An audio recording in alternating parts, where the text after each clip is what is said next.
Bonjour Timothée, bonjour Alban, bienvenue dans cette nouvelle émission. Salut Nicolas, salut Tim. Bonjour Nicolas, bonjour Alban. Vous allez bien? Très bien, merci. Parfait. Bienvenue tout le monde. Dans cette émission, on va parler de deux choses principales, l'architecture d'intérieur, où Timothée, tu as un bureau d'architecture d'intérieur. Alban Friedenberg, on va parler de tout ce qui est investissement et immobilier.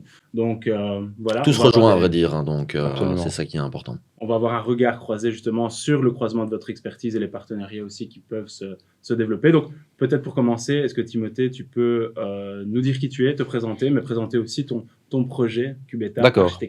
Donc moi, Timothée Cubeta, j'ai démarré une entreprise, un bureau d'études en architecture d'intérieur il y a déjà plus de 10 ans. J'ai démarré ça tout seul. Maintenant, on est 8 en interne dans cette entreprise. Au départ, c'était un bureau en architecture d'intérieur, comme le sont la plupart. Et nous, on a vraiment évolué. On s'est vraiment focalisé sur la grosse rénovation, les changements d'affectation, l'ORECA, le retail, les bureaux. Donc, on est très, très, très polyvalent. Et notre force est surtout de pouvoir gérer des équipes de mise en œuvre, car nous en avons déjà des ouvriers de mise en œuvre en interne. Et quand c'est des projets bien plus gros, à ce moment-là où il faut que ça aille beaucoup plus vite, on a de très bons sous-traitants avec qui nous avons l'habitude de travailler. Et c'est eux qui interviennent. Et nous, on est toujours là en accompagnement pour le développement de tous ces projets. Tout à fait. En fait, l'architecture d'intérieur, la plupart des gens pourraient penser que c'est de l'aménagement intérieur, que la maison est déjà faite et qu'on vient décorer. Mais en fait, c'est pas du tout ça. Ça peut, mais toi, tu développes d'autres compétences. Il y a plusieurs niveaux. Chaque niveau est utile.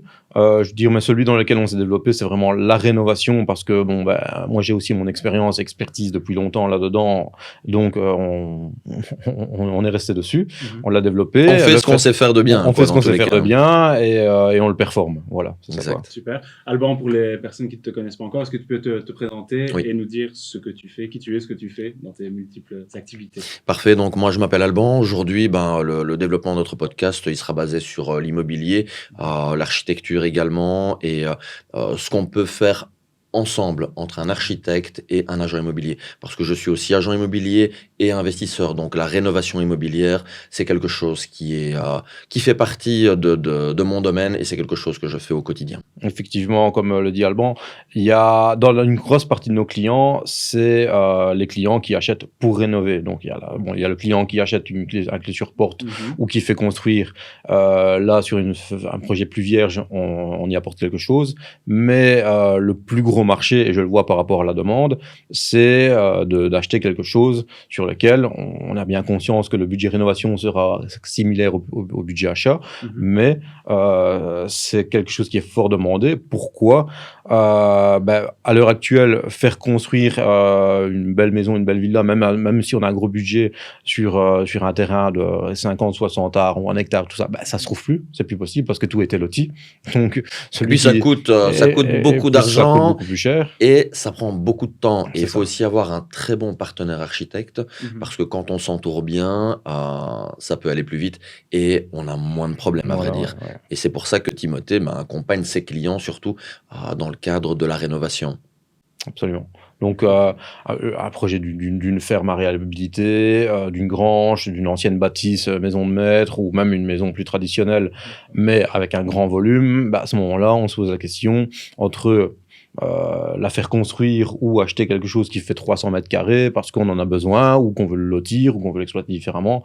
À ce moment-là, le coût de la rénovation est quand même je vais pas dire le mot moins cher, attention, à qualité égale, on n'est pas moins cher, ça faut que tout le monde en soit conscient, mais on aura beaucoup plus de choix. Ça devient intéressant. Quel est dans votre bureau d'études en architecture d'intérieur, quel est le point clé, la pièce maîtresse? Qu'est-ce qui fait? Comment vous accompagnez en fait la plus-value en fait. D'abord, ça commence par comprendre le besoin du client.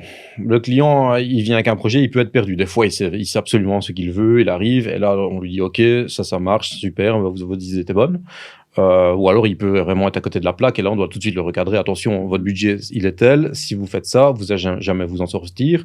Ou alors techniquement c'est pas possible, parce que si votre but c'est tout raser et reconstruire, alors bon, on n'est pas à la bonne enseigne, c'est pas ce qu'on fait ici, mais on va vous recommander quelqu'un qui va le faire. Donc il faut vraiment l'aider à prendre des décisions de départ Rationnel. Voilà, rationnel. Et bien clair, en fait. Voilà, et par rapport à ça, après, on va avancer. Et là où le client ne s'y attend pas, c'est qu'en fait, on va pas d'abord répondre à des questions, mais on va lui faire se poser les bonnes questions. Et une fois qu'il va se poser, qu'on va lui poser des questions auxquelles il s'y attendait pas, à ce moment-là, on va l'aider à répondre, mais il va répondre lui aussi. Mais quand c'est la première fois, même la deuxième et la troisième fois, mais on n'est pas un gros professionnel de l'immobilier, il y a des milliers de questions auxquelles on ne s'attend pas. Donc, il faut lui montrer tout ça. Il ne faut pas lui faire peur, mais le réconforter en disant que voilà, on va vous accompagner parce que nous, ces problèmes-là, on les a réglés depuis, je ne sais pas si on a 400, 500, on a eu 400 ou 500 clients, c'est comme si c'était notre projet. Mais bon, voilà, et au fur et à mesure du nombre de clients que tu as, eh bien, tu affines ta stratégie, tu affines tes performances. Et ce qui est important dans le cadre d'une rénovation, c'est que tout d'abord, il faut choisir un bon projet. Et pour choisir un bon projet... Justement, comment ça se passe? Quelles sont les questions à se poser? Quelles sont les choses à avoir à disposition pour pouvoir choisir un bon projet? Eh bien, en règle générale, on dit que il est important en immobilier de choisir un lieu intéressant, un endroit qui est porteur. Parce que si vous faites de l'achat, rénovation, revente éventuellement, eh bien, vous pensez faire une plus-value, ce qui est normal. Si vous faites de la location, il faut qu'il y ait un marché locatif également. Malgré tout, je peux vous dire par expérience que ce n'est pas toujours le meilleur endroit qui sera le plus porteur. C'est parfois la rénovation intérieure qui va apporter une énorme plus-value à votre projet. Et je vais vous parler d'un cas concret et d'un bien que j'ai acheté, rénové et mis en location. D'une maison unifamiliale, on en a fait un Airbnb de 10 chambres aujourd'hui. Il est situé à Dour, donc c'est pas la région la plus porteuse, mais malgré tout, on a eu des gens qui venaient de partout. On a eu des Américains, on a eu des Roumains, des Irlandais, des Anglais, voilà, des travailleurs qui venaient parce que notre bien était conçu de telle manière à accueillir une certaine population, je vais dire, qui avait un besoin précis. Et on a écouté les clients. C'est-à-dire que, comme Timothée le dit, la première chose, c'est écouter et ensuite répondre aux questions. Et on a tous, normalement, 2 oreilles et une bouche. Ça veut dire qu'on doit plus écouter que parler. Et c'est comme ça qu'on arrive vraiment à cibler ce que veut notre client. Et l'exemple de rénovation que nous avons mis en place, c'est d'un rez-de-chaussée je vais dire de 200 mètres carrés. Nous en avons fait un rez-de-chaussée de 4 chambres, 4 salles de bain, salon, salle à manger, cuisine. Donc, on a un produit unique sur le marché qui nous permet de le louer à un prix bien supérieur au marché. On a ça sur 2 étages et ensuite, on a aménagé un 3e étage avec 2 chambres et on a encore la possibilité d'aménager. Donc, oui, on a besoin d'idées et on a besoin de personnes comme Tim dans son bureau d'architecture qui va les mettre en place. Et d'ailleurs, il m'avait réalisé un projet pour chez moi. Donc, on a fait l'étude ensemble. Et grâce à cette étude, j'ai une vision de ce que je pouvais faire. Parce que j'ai beau être agent immobilier dans l'immobilier depuis de nombreuses années, j'ai pas sa vision. Et c'est son expertise, en fait, qui a parlé et qui a pu faire en sorte qu'on réalise ce projet. Justement, par rapport à ce projet, comment ça s'est passé? Si on fait un peu la rétrospective de ce projet, comment vous avez finalement travaillé ensemble? Ça, on le sait, mais comment a évolué le projet? Comment se crée finalement le partenariat entre un agent immobilier et un bureau d'architecture? Alors, bon, après, ici, si on parle d'un projet en tant que particulier, que tu es aussi, je veux dire, là, moi j'aime bien, c'est que le client arrête de regarder sa maison, arrête de regarder ses plans, il doit tout oublier, il doit nous dire ce dont il a envie, ce dont il rêve. Et nous, on va lui dire si c'est possible, pas possible, ça va coûter cher, ça va pas coûter cher, c'est possible, techniquement, on va le faire ou pas. Voilà. Mais d'abord, il faut vraiment qu'il se retire de là parce que il habite dans cette maison, il a le nez dans le guidon, il se rend pas compte de choses qui sont faisables parce qu'il est resté sur une idée, il est bloqué sur une idée. Donc c'est là aussi le regard de toute notre équipe. Et en fait, ce qui est bien aussi, c'est qu'on est une équipe, donc c'est pas un seul regard, c'est plusieurs personnes qui vont se pencher dessus en se disant oui, mais regarde la circulation, le confort, quand il va se réveiller, quand il va se laver, s'il y a des enfants, ça va se passer comme ça. Et là, on a l'impression de vivre dans quelque chose. Moi, je veux que les gens quand ils sont dans leur maison après être passés par nous, ils soient mieux qu'à l'hôtel, ils doivent être mieux. Bon, après, il y a des hôtels qui sont... on se comprend bien, mais on doit se sentir mieux. Idem que, voilà, on pourrait comparer ça aussi, la salle à manger, recevoir des gens. On a envie de recevoir plein de gens chez soi et pas se dire systématiquement, si je veux voir des gens, je dois aller au restaurant. Non, ma maison est super chouette pour accueillir des gens. Pendant que je cuisine, je suis proche d'eux. Il doit y avoir toute une corrélation entre la personne qui va recevoir, les invités. c'est un tout, c'est vraiment un tout. Oui, mais moi je pense que tu as raison hein, quand tu dis qu'une personne, elle est dans sa maison, elle voit sa maison tous les jours. Donc, elle a plus de vision, elle ne sait pas se projeter. Il faut parfois se mettre à l'écart pour bien voir les choses, se mettre de côté, demander un conseil avisé à une personne qui a l'expérience et qui a l'expertise, justement pour vous guider et vous donner les idées. Et si en plus elle sait les mettre en œuvre, qu'elle a bien compris ce que vous vouliez, eh bien là, je pense que le projet est réalisé et le projet peut aboutir. Mais justement, par rapport à ça, dans vos domaines, est-ce que certaines personnes essayent de le faire seules? Est-ce que c'est indispensable, finalement, de faire appel à un bureau ou à un agent immobilier? Je pense que Tim va d'abord répondre. Est-ce que c'est indispensable, Tim, d'avoir un architecte d'intérieur? Dans l'absolu, rien n'est indispensable. On peut aller manger au restaurant, on peut aller manger une frite, on peut, on peut manger soit une tartine. On parle de... Soit on le fait soi-même, tu veux dire, soit on prend le service. Dans tous les cas, on a mangé. Oui. Voilà, dans tous les cas, on a mangé, dans tous les cas, on a habité, dans tous les cas, on a vécu. Voilà, on a grandi dans la maison de nos parents, qui à l'époque, il n'y avait pas d'architecte d'intérieur, enfin, pas dans mes connaissances en tout cas. Je dirais, voilà. Moi non plus. Donc voilà, et on est bien, je veux dire, c'est pas ça. Voilà, mais maintenant, on a une vie complètement différente et on veut chercher ce confort, on veut pas aller chercher ailleurs tous les jours. Tout à fait. C'est ça qui est super intéressant. Non seulement il y a cette plus-value au niveau du confort, de l'étude, du bien-être dans sa maison, ça c'est une chose, mais il y a aussi cette phase travaux. C'est travaux. Je pense que quand les gens entendent ce mot-là, ils ont envie de partir en courant. Quand on leur dit que chez eux ça peut être bien, mais il faut faire des travaux, qui a envie de faire des travaux quand il y a plus qui a envie de vivre dans la poussière, va se demander combien de temps ça va prendre, et les retards, les délais, etc. Donc, faire des travaux, c'est bien. Commencer des travaux le lendemain du jour où on a décidé qu'on allait faire des travaux, je ne vais pas dire que c'est bien, mais pour faire plaisir, je vais le dire. Mais c'est pas ça qu'il faut faire. C'est réfléchir à comment on va faire ces travaux. Qu'est-ce qu'on va faire? C'est avoir un plan. On a un plan, on veut traverser la jungle. Si on n'a pas un plan pour la traverser, ça va être compliqué. C'est pas le mec qui va démarrer le plus tôt pour traverser la jungle sans plan qui va arriver le premier. C'est celui qui aura un plan qui va arriver au bout. Mais maintenant, ce qui est bien, c'est que tu navigues aussi sur des bateaux. Et il y a quelque chose qui est important. Si tu ne sais pas où tu vas, comment veux-tu y arriver? Et justement, un architecte d'intérieur, un agent immobilier a l'expérience pour vous amener là où vous devez arriver. Et comme tu me posais la question tout à l'heure et que tu l'as posée à Tim, est-ce qu'on a besoin d'un architecte? Oui ou non? Est-ce qu'on a besoin d'un agent immobilier? Oui ou non? Et je vais même aller plus loin. Est-ce qu'un agent immobilier coûte cher? Oui, il coûte très cher quand il est mauvais, qu'il vous fait perdre du temps et de l'argent. Et je vais parler d'un cas très concret. On a mis une maison en vente récemment. Le propriétaire en voulait un prix fixe, ferme. Il ne souhaitait pas...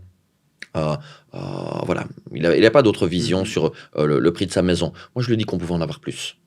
Et effectivement, on a eu 29% de plus-value pour le propriétaire. Donc, quelle est la différence entre un agent immobilier et un autre? C'est comme la différence entre un restaurateur et un autre. Parfois, on va dans un restaurant... on mange mal, c'est pas pour ça qu'on va plus au resto. Et il faut faire la différence entre les bons et les mauvais. Et moi, je ne parle que de résultats. Et dans les résultats que j'ai dans les ventes immobilières, en règle générale, il y a toujours une plus-value pour le propriétaire. Et c'est ça qui est important. Il ne faut pas regarder ce que ça va coûter, mais il faut regarder le résultat obtenu. Et dans le cadre de travaux, eh bien, c'est la même chose. Si vous pensez que faire les travaux vous-même va vous faire gagner de l'argent, mais ça va vous prendre combien de temps? Et c'est là que les gens ne se rendent pas tout le temps compte, mais beaucoup de personnes ne finissent jamais les travaux qu'ils ont entrepris. On vend beaucoup de maisons et je peux vous dire que les détails, c'est bien sûr que non. Et c'est dans le détail qu'est toute son importance. Et c'est là que sera le prix de vente plus élevé, la location plus facile, dans le détail du travail bien fini. Là où je voudrais marquer un point, c'est...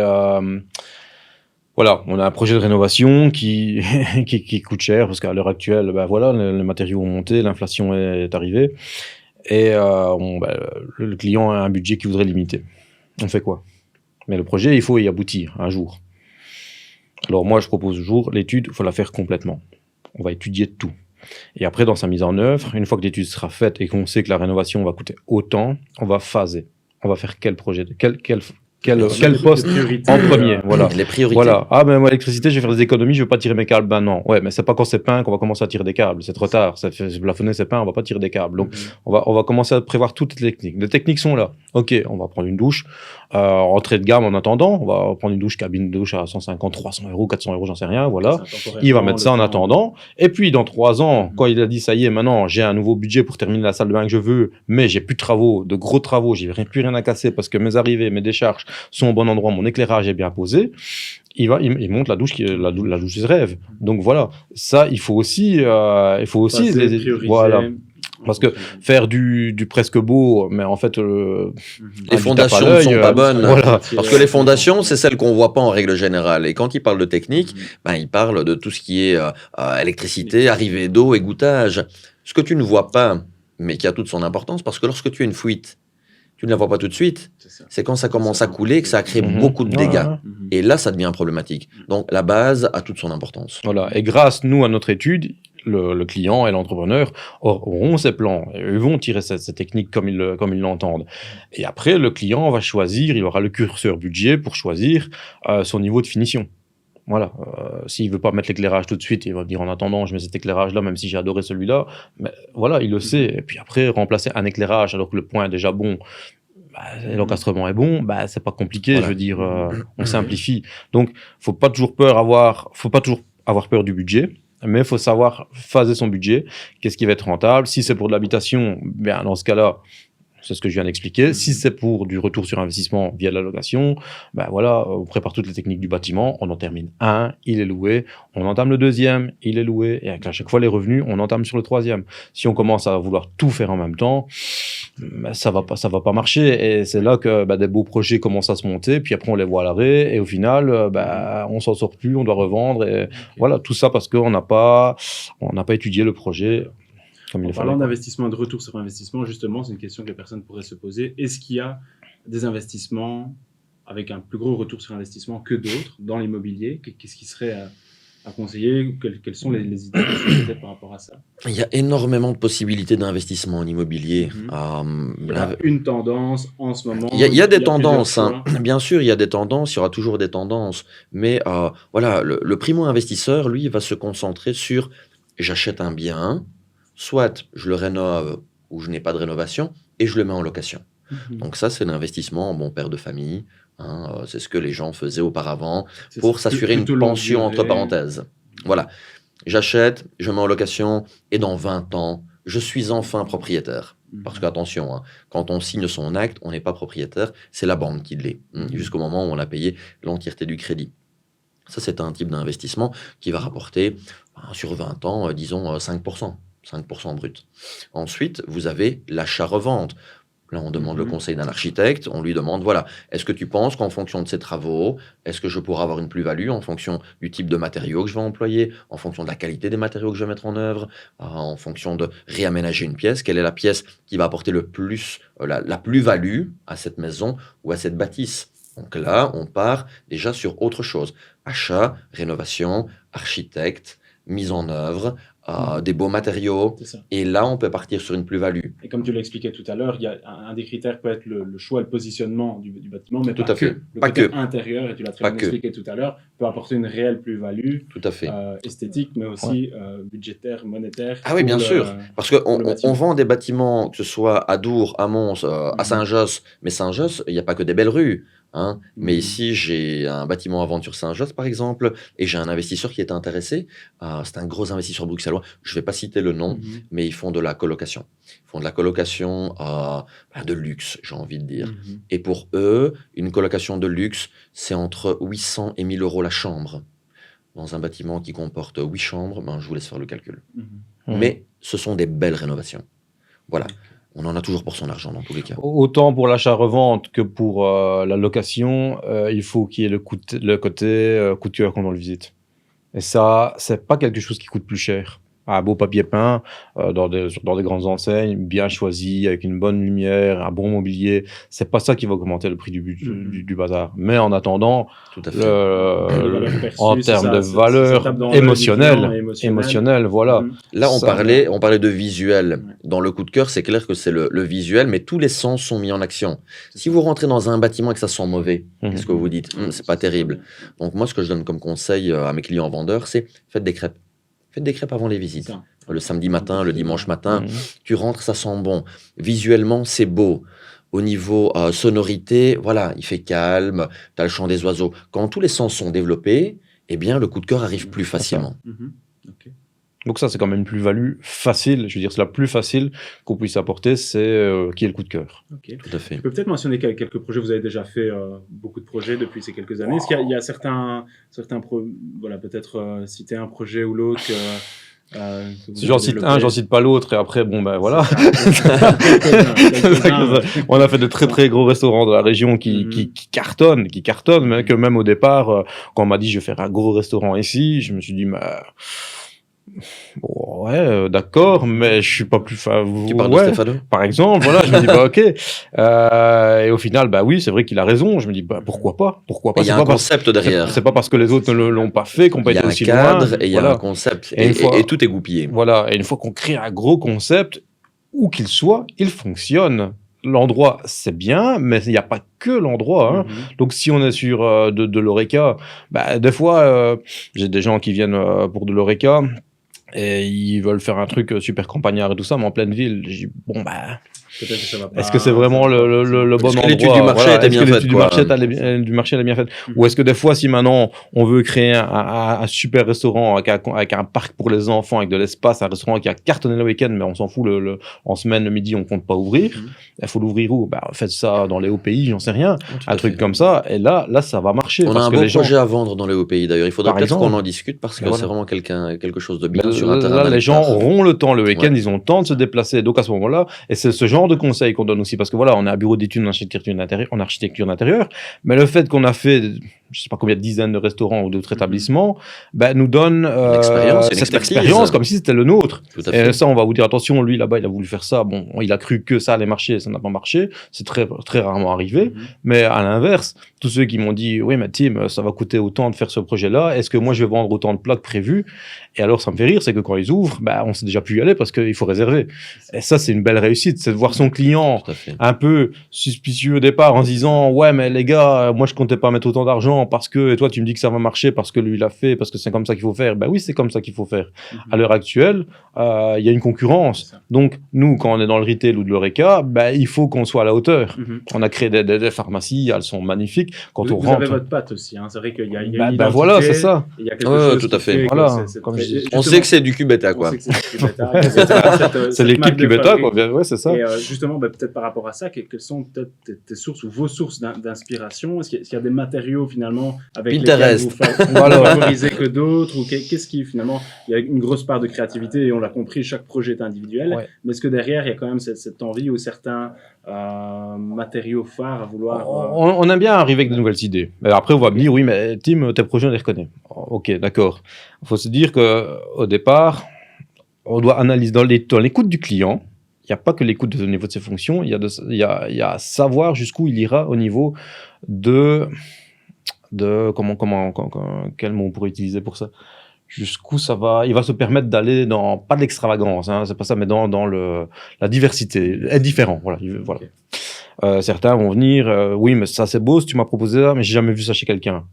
Pour quelqu'un, ça va être un problème. Pour un autre, ça va être une plus-value.